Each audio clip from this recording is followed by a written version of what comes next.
January flew by, and honestly, I didn't do much to reflect on last year or set new habits. So I'm using February to slow down, reset, and think about what I want for 2025. Besides, it's better late than never.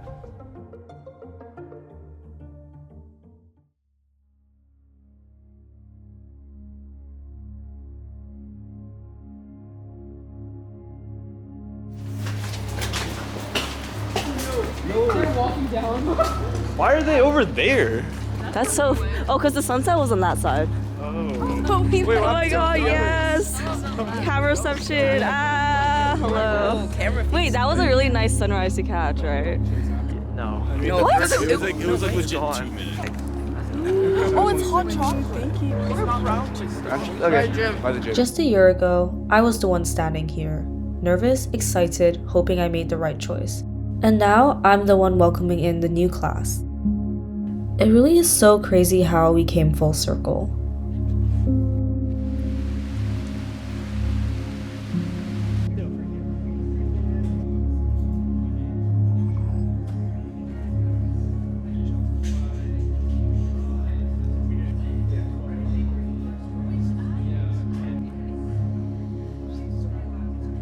Citrus, sesame, taste.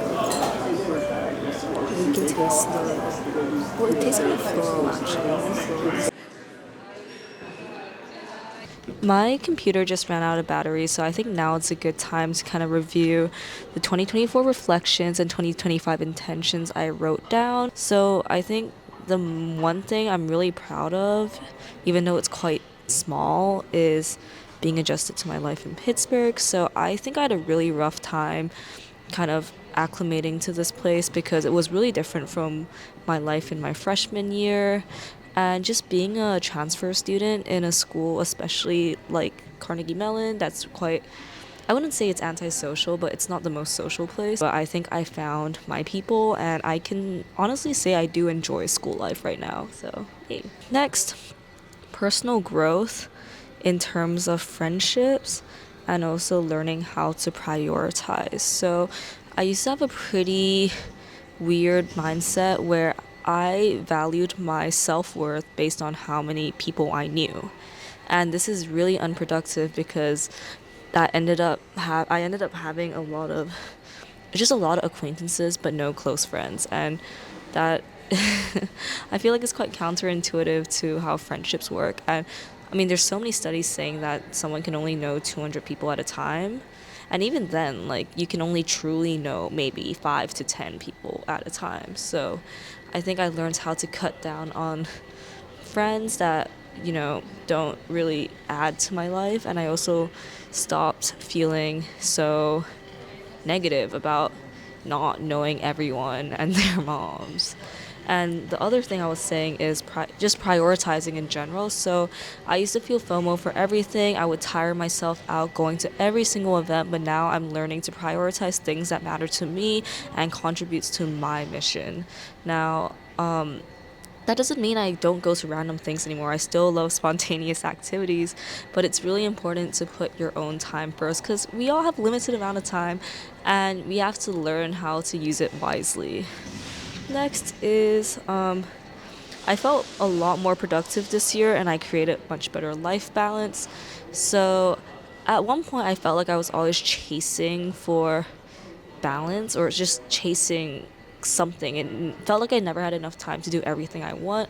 But especially the start of 2025, I found that I was able to kind of complete everything that I put on my task list. And that's because well, first of all, I spent a lot less time on my phone nowadays.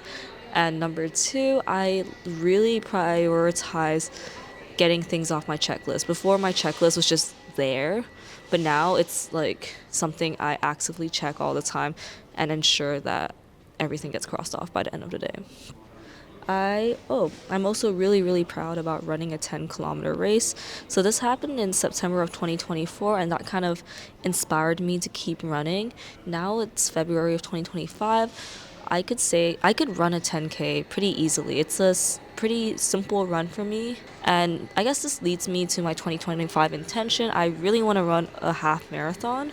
So there's going to be a Pittsburgh half marathon in May, and I'm actively training for it, doing long runs every Sunday and doing treadmill and interval runs on the weekdays.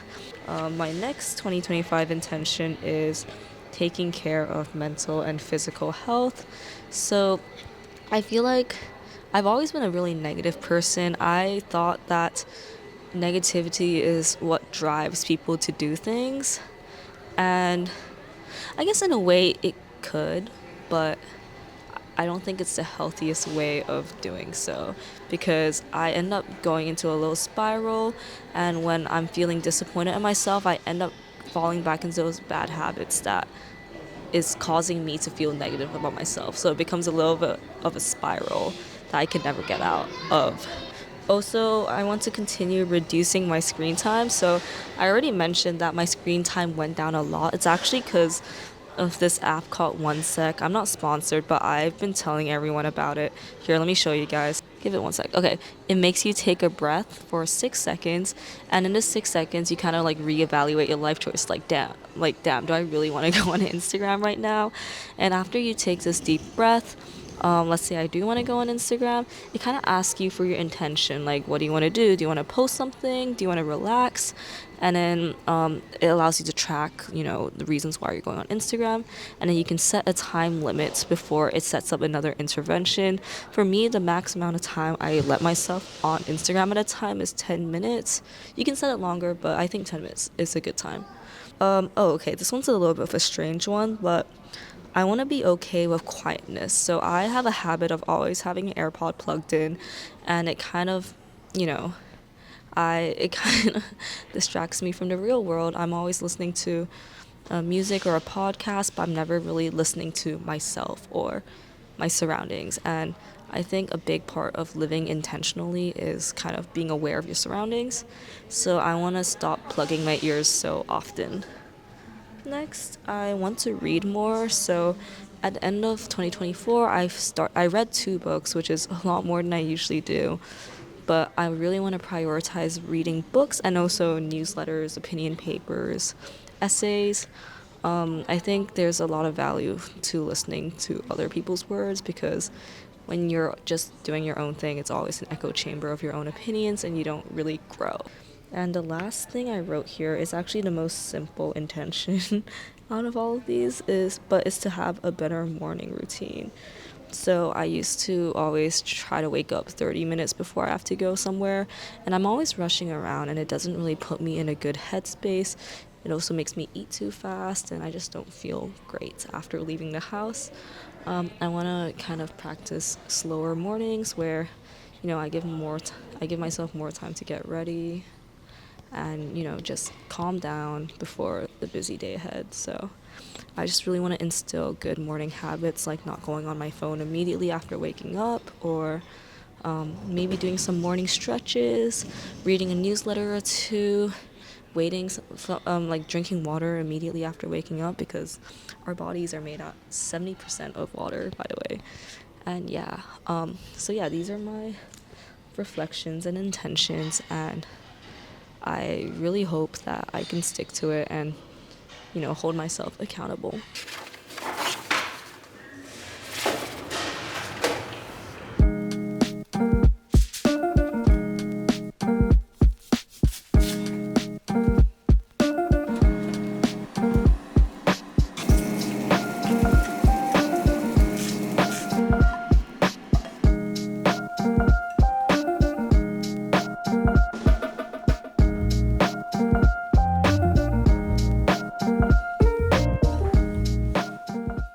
I don't know why I'm sitting on the floor, but it's Thursday now. I finished quite a lot of work today. This was my to-do list for today, and I'm basically almost done to all of them. So I'm gonna go treat myself and go watch a little movie. I'm gonna go watch The Brutalist. It's gonna be brutal because I checked online, it's gonna be 3 hours long. But it's been nominated for so many Oscars and it's probably for a reason, right? So I'm gonna go bring myself on a solo movie date. I haven't done that in a while, and I think that's really We should go on more solo movie dates. The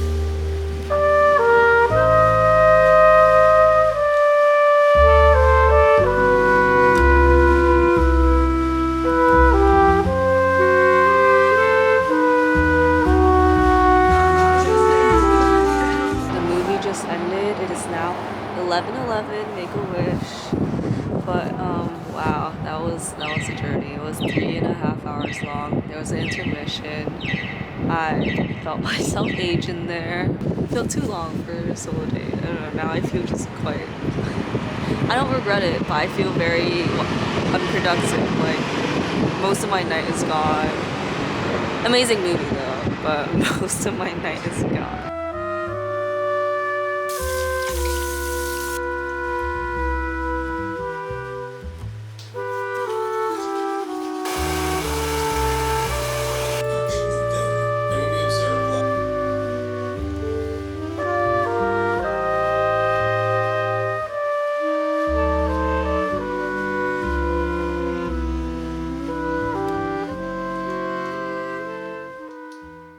So I've had an extremely long day today and I've been really sleep deprived. I've been waking up at 7 in the morning for no reason whatsoever and I just have not been going to bed at a reasonable time. So I am really not feeling well mentally or physically. But before I went to sleep tonight, I wanted to do something that will help me kind of wind down. That's not watching YouTube videos because I don't know. It's just I want some time for myself to do something that is for me. And a few days ago, I hosted a Letters of Love event where we kind of drew postcards for our loved ones. And I started working on this one that I made for my family. That's my family. I just wanted to finish it with some watercolor and yeah, I'm not good at watercolor, but it'll be a fun little event to do. Being away from home makes you see it differently. The little things you never thought about twice, the familiar voices, the usual routines, suddenly mean so much more. So I'm making this postcard not just to say hello, but to send a piece of me back home. Because no matter how far I go, a part of me will always be there.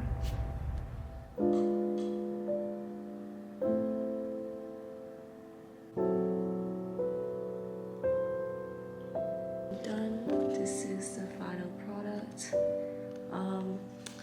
I'm actually pretty proud of it. I think it's quite cute.